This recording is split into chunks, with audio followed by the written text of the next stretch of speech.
Reflecting the graph of f of x across the x-axis is given by negative f of x.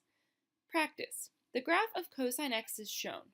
On the same grid, sketch the graph of negative cosine x. Alright, so we're going to reflect across the x-axis. So the zeros will remain where they are, but the maximums will become minimums. So this point is going to move down here. This point is going to reflect up here. So we will have something that looks like this.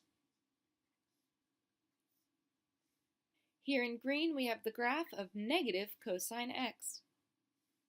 Reflecting the graph of f of x across the y-axis is given by f of negative x.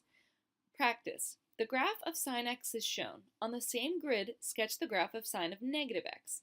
Alright, so we're going to reflect across the y-axis. So this point remains where it is since it's on the y-axis. This point is pi over 2 and comma 1. So this point is going to move negative pi over 2.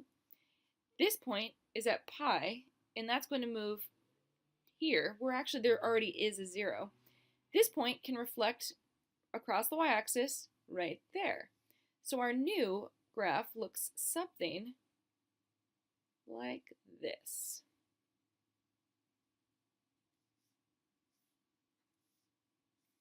Here in purple is the graph of sine of negative x. The graph of f of x equals 0.5 sine pi x plus 1, here in blue, for one cycle and 2 reflections. So to reflect the graph of f of x across the y-axis, we have f of negative x. F of negative x equals 0.5 sine of negative pi x plus 1. So we just reflect the blue graph across the y-axis, and then we have f of negative x.